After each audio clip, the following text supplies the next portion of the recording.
I got the idea for the blue-eyed, brown-eyed exercise from reading about what the Nazis did during what has come to be called the Holocaust. Hitler was going to found a nation of people, of Aryan people, who were going to be blue-eyed and blonde-haired and fair-skinned, and they were going to rule the world. And one of the ways they decided who went into the gas chamber during the Holocaust was eye color. I decided on the day after Martin Luther King was killed that I would do what Hitler did. I knew it worked for him. I thought it might work for me. I decided that I would pick out a group of people on the basis of a physical characteristic over which they have no control. And I decided that it would be eye color.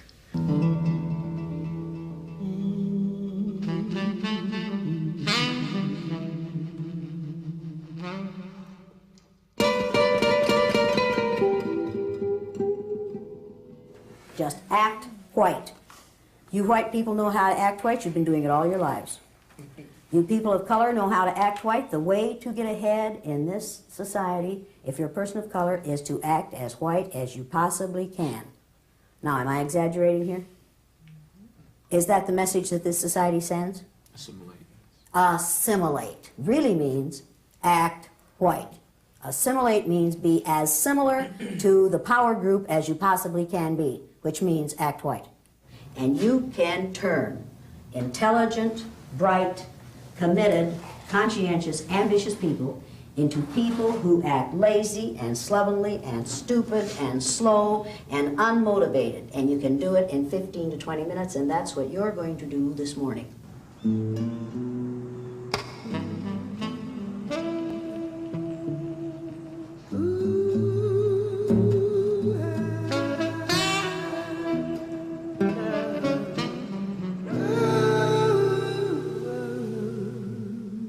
Martin Luther King was killed on April 4th, 1968. I was teaching third grade in an all-white, all-Christian community. I needed to explain the death of Martin Luther King to my students. I didn't know how to do it, except by allowing them to walk in the shoes of a child of color for a day. The first time I did it, no one knew until my students wrote essays about it, and those were published in the paper. And then the Johnny Carson Show called and asked me if I would come in and do the Johnny Carson Show. Then people in the community found out about it. Then all kinds of unpleasant things happened. I got vicious calls in the night. We got, probably between 500 and 600 letters, a third of them so ugly and so obscene that I couldn't share them with my third graders.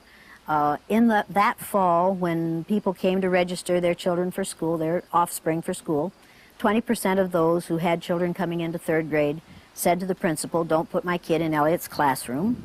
Every year after that, the same thing happened, only sometimes parents would call in and say, "I don't want my kid in that nigger lover's classroom." And the principal never had to say, "Which nigger lover do you mean?" Because we all knew there was only one. My children were beaten and spit on, my own offspring. We have 4 children. They were abused by their peers, by their teachers, by the parents of their peers. My parents lost their business. My father died totally isolated 3 years ago in the community in which his great-grandfather was one of the first settlers, isolated because he had raised the town's nigger lover. I've learned a whole lot about racism.